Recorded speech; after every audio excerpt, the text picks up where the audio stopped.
Hi guys, welcome to the channel, Practical Reefer. My name's Mark. Now, one thing I do not have on my tank is a temperature controller. Excuse my face. It's I thought summer was over.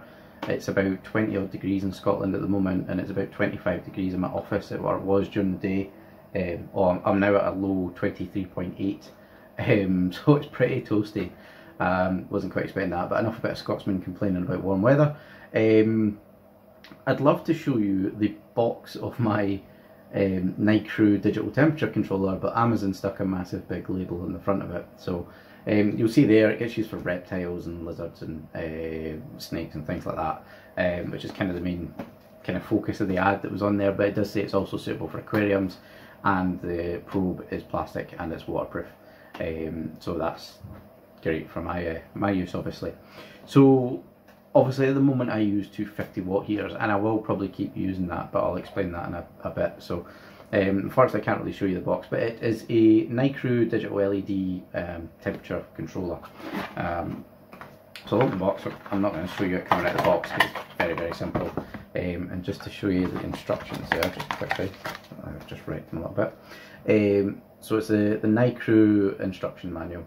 So it's a heating and cooling temperature controller. So it can do one or the other, but it can't do both.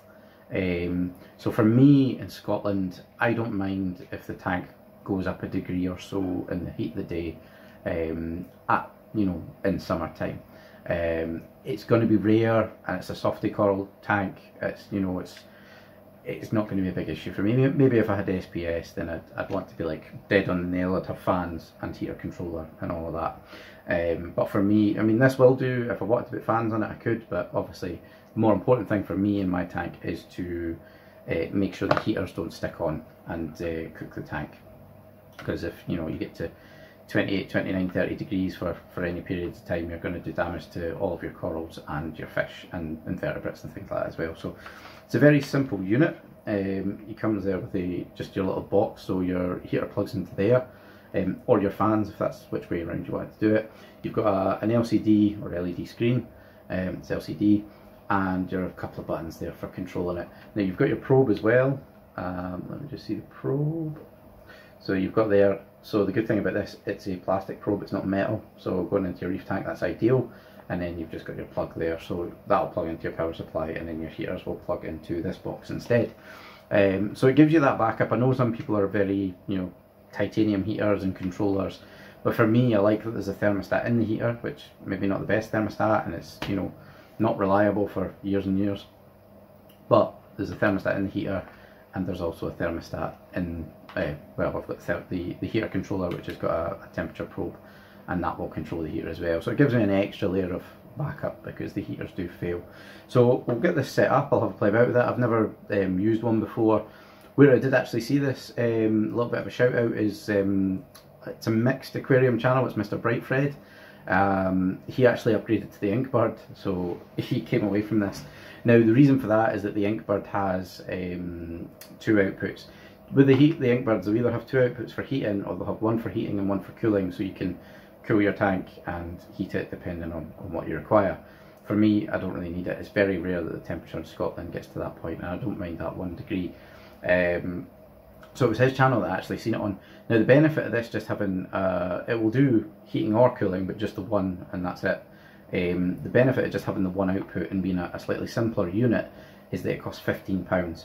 So it gives you that insurance of your heaters not failing on and cooking your tank for just £15, whereas your Inkbird units at the moment are about £35. So definitely a budget option, but absolutely everything I need. I'm quite happy with it. So we'll get this set up and we'll let you see. So guys, this is nothing exciting really. So we've got the probe here. It's a little plastic probe with a suction cup on it. So that's popping into the back of my tank. You'll see that it's deciding to go a bit wild now because I've disconnected it, or taken it out of the tank, so the air temperature is a lot lower than the tank temperature, just by a bit, or about a degree or so. So I've got that popped in there. So what it's showing you just now is the temperature within the tank. You'll see it will probably go to about 26.1 once it's been in there a minute or so. Now we've got the 2 options there between heating and cooling. So you'll see the HC button. So you can, at the moment it's set to heat, based on the parameters that I put in, or it can be on cool. So if you wanted to, you could buy this and use it just for a set of fans. That's the other option, or a cooling unit or a chiller, whatever it is you want to use. So for me, I want it on heat. The preset temperature I want it at is 25.5, which is 78 degrees Fahrenheit, I believe. So that's where I'm going with that. So that's it there. So temperature just now is 26 degrees now in the tank. It's the hottest day in Scotland it's been for a long time. So to be honest, 25.5, 26 degrees, I really don't mind. This controller is really to prevent the heaters failing on and going up to, you know, 27, 28 degrees. And to be fair, this tank probably got up to 27 or so a month or so ago when it was really, really hot. Which is quite rare in Scotland, but it's something that can happen. But I don't mind if it does that now and again. It's a soft coral tank, and we've not, you know, 1 degree isn't going to cook your tank. But I think more my concern is that the heaters don't fail on and do that. So if we go into set, I set it at a difference of 0.5 degrees. So when the temperature gets down to 25, the heaters will switch on and obviously bring it back up to 25.5. So that's that there, and then the other piece there's a delay, so you can have that up to, I think it was 150 seconds, so it's like 2.5 minutes. So there's a 30-second delay on it at the moment. So basically once it hits 25 degrees, after 30 seconds it will come on and switch the heaters on. I think it's just to prevent the equipment being switched on and off repeatedly, because that'll cause failures and things like heaters. So guys, as you can see there, it's a very simple unit. It's very much, you know, if you want to use it for a cooling device or a heating device, you can do one or the other, and it's as simple as that. Now for me, I think I don't need both of those options. It's very rare in Scotland that we get up to that sort of temperature, although at the moment it's probably the exception. But I don't mind the temperature of the tank being at 26, 26.5 as a sort of seasonal variance. I think that's perfectly natural and it's not an issue. But for me, the big concern, the reason I want a temperature controller is that if a heater fails on, the temperature controller will switch it off once it hits 26 degrees, or 25.5 degrees, sorry, the way I've set it. So that's the reason for it. I don't mind it going up a little bit in summer, and the heaters are probably going to be off most of the time anyway. But for me, it's if the heater fails on, then that's where you're going to have big problems and you're going to cook a tank. Even though I seen, you know, earlier this year, a month or two ago, people were putting ice in their sumps and they were buying fans and they were doing things. I did none of that. My temperature got to maybe 26, 27 on the worst of days, and then it came back. I had no issues, there was no problems with the tank, none of the corals closed up, none of the fish were acting oddly, and for me, I was quite happy with that. I think just let it gradually climb up to 27 and it'll cool down overnight, and you know, for a week or so it did that.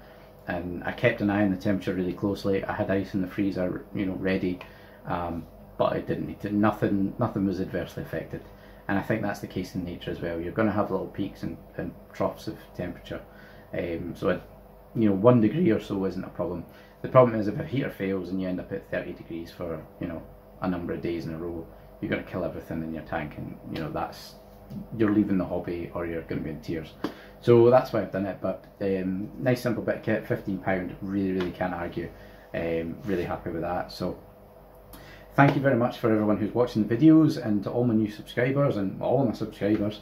Thanks for watching, thanks for your likes and your comments. Does anyone else use the Nicrew temperature controller? It was one that I just spotted from watching Mr. Brightfryed video.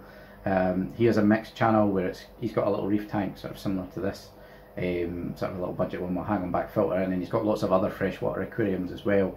And he was doing a video on the Inkbird and kind of comparing it to the Nicrew, and I thought that's actually really good for me. And it's not something you kind of come across looking for temperature controllers. It's more the Inkbirds that pop up. That's more what hits the top of the search results.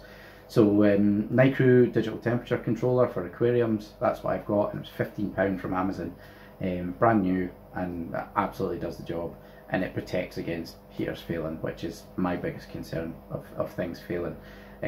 Obviously I've got worry about the filters failing. I've got the two of them, so if one of them fails, the other one's still churning the tank over. So that's pretty happy now that the tank's kind of fully fully covered and fully redundant, and you know, and I still get flow off the power head as well, which needs to clean.